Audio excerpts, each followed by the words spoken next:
What's up, disc golfers? Joe here with Joe's Disc Golf, and guess what?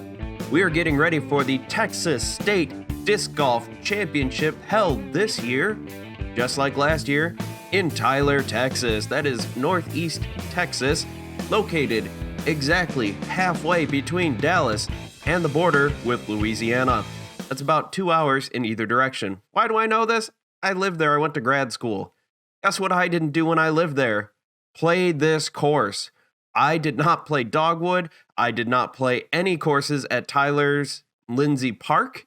I ended up playing a lot at UT Tyler on their campus. Great course, a lot of fun. Not nearly as challenging as this course looks, but still fun. I mean, you can have a great time on a course that is not challenging, but I digress. Let's get back into this. As I mentioned, Tyler's Lindsay Park will be the site of the Texas State Championships here. This is held on their Dogwood course. This is one of 3 courses, and unlike last year, they will be only playing this one course. There was a lot of feedback from the pros. They took that in. They really like this course. This is a really challenging course, and guess what? They are going to play that course 3 days in a row, Friday, Saturday, and Sunday. That's right. For the MPO, it is 7,585 feet in total length, par 62. On the FPO side, a little bit shorter, 7,059 feet, par 64. This is the exact same layout as the 2020 Texas State Disc Golf Championship. This is a tightly wooded course through thick rough and lots of pine trees. And I know what you're thinking. You're going, pine trees? Texas? What? Yes, East Texas, pretty hilly. A lot of pine trees, something I was not ready for. I drove there when I was going to move down there. I was driving through going, am I in Texas or am I moving to Wisconsin? I don't know. Oh, wait, it's 110 degrees outside, literally. I guess I'm in Texas. But, there you go. Little fun fact there. When everybody thinks of Texas, they think flat desert. Nope, that is West Texas. East Texas, pretty hilly, a lot of pine trees, a lot of sap. Lots of sap. If you get off the fairway, it's doom. It spells doom big time with all the pine trees. Out here it's more the honeysuckle, but basically the same thing, a lot less sap. Few holes have weird angles, and I'll kind of go over a few of those holes where I think they're going to be the most challenging based on how they look. I have, again, not played this course, so this is just going on looks and looking at the map and just kind of seeing how that is. A brief history of the Texas State Championship here. It was founded by PDGA Hall of Fame member Andy Young in 1996. For the first 17 years of this tournament, it was held in Houston. Vinnie Miller took over in 2013, and that's when the tournament grew legs and started to move around. The consensus was that this was a great tournament, and it needed to be shared around the state, and that more people would come and play, because back in the day when this started in 1996, disc golf wasn't as popular as it is now, and 5 years ago it wasn't as popular as it is right now. So he decided in 2013 disc golf was popular enough outside of the major cities like Houston or Austin or Dallas or the big cities. So they decided to take the show on the road, and big surprise here, 2013, 2014, they went to Austin. In 2015, it moved to Houston. Then we went to Waco. This was kind of the next tournament after Waco Area Charity Open. In 2017, it moved back to Houston, stayed there through 2019. In 2020, it moved to the great town of Tyler, Texas. It is being held there again this year. Another great thing about Tyler, Texas, Jalapeno Tree. My personal favorite restaurant when I was there, great Tex-Mex food. Keep in mind, this was 8 years ago, so that may or may not still be there. The event has changed and grown. It has evolved, obviously. It has gotten much bigger as it started out. I mean, let's face it, the first time you run a tournament, it's probably not going to be that big unless you're throwing together something like, I don't know, the All-Star Weekend or DGPT Championship. That's going to be a big draw, big time right there. The only time this event in its storied history The only time it was not an A tier was in 1996. That was the first time that this was run. So, all right, not too bad. This will be the fourth time this is a national tour stop. It was supposed to be last year, but COVID and, with travel restrictions and the way things had changed, a lot of the big time pros did not play. They had to drop out for various reasons, scheduling and whatnot. So I don't blame anybody for not really going to Texas State's last year. At the 2020 Texas State Championship, who won? What happened? How'd it go? On the MPO side, we had Bradley Williams shooting a lights out 22 down over 3 days. He led the entire time from hole 1 through the end of the course, through the last hole 18 on day 3. He only had one bogey in the final round, which helped secure his victory. Hitting the fairway was key on this one. As I mentioned before, this is the key right here. I've got the key right here. Got the key right there. Look at that. Got the key. Keystone. Light. I digress. In second place was GT Hancock, but he gave a stunning performance. What killed him was the bogeys and getting off the fairway in the final round. George Castillo and Caleb Wilkins ended up with a 16 down, very respectable gentleman on a very tough course. On the FPO side, Valerie Mandujano took a -5 on the tournament. Fantastic job. She led again, wire to wire, start to finish, hole 1 through hole 18 on day 3. She took a 5 down, only FPO player to get under par for all 3 rounds. Second place was Stephanie Vincent at a +9. That is a huge disparity between the two. Good job, Valerie. And not to be outdone, Alexis Mandujano was 10 down. So that was a battle for second place right there. That is for sure. But first place was unobtainium. It was not going well for everybody else. It is hard to compare past winners for this event because it has moved around so much and because the courses are so different. They're all tight, but they're all very different. They're all technical, but again, difficult. So it's really hard to compare who and is really going to do well. So my picks here are for the Skip Ace leagues that require you to have all 6 MPO players. Now, I have in my number 1 spot Paul McBeth because Paul McBeth. He's been doing well. He's had a couple rough patches here and there, but I think this is where he's going to really pull it out and just dominate in Tyler, Texas at the Texas State Disc Golf Championship. Paul Ulibarri, again, fantastic first round at the Open at Belton, but couldn't quite pull it out. He stumbled a little bit in the following rounds, but I think that this one he's going to be able to put something together and really make a good showing. Gavin Rathbun, been sneaking in there. He has been doing really well. He managed to get on the lead card there at Waco. Unfortunately, I think some of the pressure of being on the lead card, having all those expectations, and he just kind of got out of his own head. I think that on this one, he's going to get that a little more under control. Maybe if he ends up on chase card, I think he's going to do well. Hopefully he does really well because I picked him. Bradley Williams is going to be a value pick here for me, as I think, again, he has shown that he is a very consistent player, someone that will get you points in your skip ace, but not necessarily give you a huge chance at winning it all. But I think, again, he's going to be a nice value pick here. Eric Oakley, again, another value pick. I listened to his podcast that he had right before Waco and his headspace and how he's feeling. I think the guy is going to do well. I think that he is, again, I don't think he's going to win it. I feel bad saying that. I love you, Eric. You're a great person. You're a great human being. You seem like a genuinely nice person. However, I think that with who's there, he could still get a top 10, top 15 spot and still get you some good points. My last pick here was because of points. I picked Elijah Brown because that's all I got. I don't know anything about Elijah. I really hope that he just does well enough. Moving on to your skip ace picks here for 4 MPO and 2 FPO players. This time, I went with Paul Ulibarri. He is going to be the person I pick right here.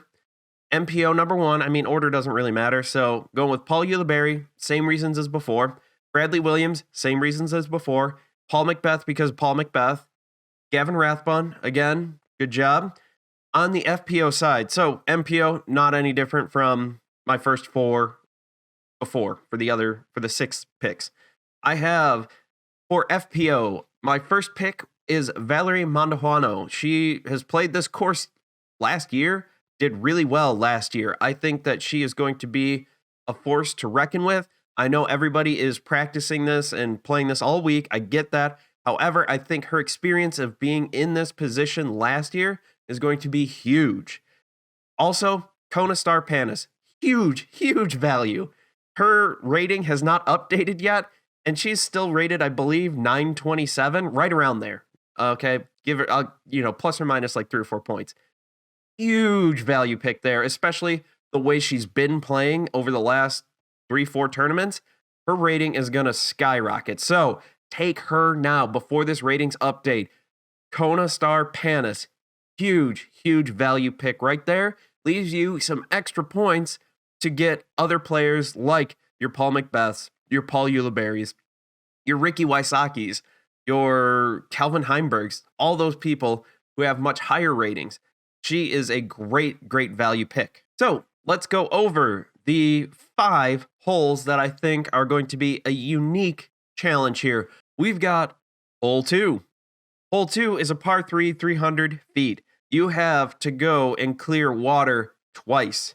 Pretty tightly wooded. You do have a little peninsula that you can land on if you don't think you can make it because the way the trees are. It looks like from there, the water is right off the tee and then pretty damn close to the basket. So I think, as you can see in this picture, the pros have the distance. Clearly, I have the distance. If I have the distance, the pros have the distance. That's not a question. 300 feet is not the problem, but you can see the way the woods are. You've got some tight lines that you got to get through there. You can probably force a flex through there. It looks like if this map is accurate, as we can see right here, if this map is accurate, it looks like you should be able to flex something through, but the way the bridges are, the way the water is, and the way it is going to be very densely wooded, it is going to be a very tough shot. Hole 3. On the men's side, it is a par 4. On the women's side, it is a par 5, 564 feet. Hyzer line the whole way. You have to carry the water. I can't quite tell exactly how far this is. If this map is relatively accurate, it looks like the water is about 400 to 430 away, give or take. So that's going to be tight. The fairway here, as you can see in this picture, very, very tight. A lot of trees in the way. You got to worry about the water. On and under the bridge is also OB, so you have to play smart here. If these guys had a clear white out in the open, not a big deal. I think that they're going to have to try to flex something up to the bridge, pull out your fairway driver, pull out a mid. For those guys, for me, it's pull out a distance driver and let her rip because there's no way I'm making it past there. So I think those guys are going to go there, try to get an upshot, get to the water, go across the water. I think that is going to be your smartest play. Hole 10 is my next hole that I think is going to be a challenging shot. This is a par 4 on the men's side and par 5 on the women's side. On the men's side, 681 feet. Women's side, 459 feet. No major OB issues. It just looks like this clearly is a very tight hole. Again, very tightly wooded hole again. So on the women's side, it looks like you're going to have to try to go straight at the basket, try to go over there. Maybe it looks like, in my opinion, because I'm a forehand dominant player, you could be able to sneak something out to the left there and let that curl around, bring you right back towards the basket. I don't know how high the ceiling is. I don't know how dense it is. I'm just looking at the map. As you guys can see here, I'm looking at the map just like you are. It looks like you can do something. In my opinion, it looks like for this hole, if you're a lefty or if you're a forehand player, because again, or if you're Eagle McMahon and can throw a 700-foot roller, you're going to want to throw something decently stable, and you're going to want to throw something out with a forehand and let that kind of curl around. It looks like it's going to be a much easier shot there. These guys can probably force a flex. I don't know what kind of left to right movement you have, because if there is enough room, if this map, as you can see right here, if you can see by this map, I think you could force over a flex, but I don't know for sure. We'll find out once we see the media coverage. Hole 12 is another one that is slightly different between men's and women's. It is a par 4, MPO, 621 feet, FPO, 477 feet. FPO looks like a relatively straightforward turnover backhand, kind of that lazy fade, or a forehand shot. On the men's side, pretty wide open to begin with there. You got to get that gap right there that looks like it's about halfway, so somewhere around 300 to 330 feet, somewhere in there. Got to hit that gap, and then you have to get that turnover to go. You look like you want to land it probably about 400-ish feet. Maybe try to push that boundary up. Try to get it to curl around. Try to get that. But as you can see by that corridor, very, very, very, very, very tight. Who knows? There could be some space above, and Eagle McMahon will throw a grenade because that's what he does. Eagle McMahon throws grenades, and it's pretty fantastic to watch. Hole 14 is very much like a hole that I have played here in Fort Wayne. However, the hole here in Fort Wayne is about 250 feet rather than the par 4 449 feet. You have to make a U-turn. Again, I could see Eagle depending on the way the trees are. If you can get something over the top, I know Simon would definitely try if he was playing this. These guys can throw it right over the top of those trees, most likely. Again, I don't know what kind of clearance you have. Otherwise, you're going to have to try to take a forehand or become a lefty and just make a U-turn. Try to pull out your boomerang, whatever your boomerang disc is, and try to pull it around, and looks like it's going to be fun. I think hole 14 is going to have the highest over par rating. I think this is going to be the hardest hole on the course because of the way this is. Now, not for everybody. If you can get it over the top, you'll be good to go.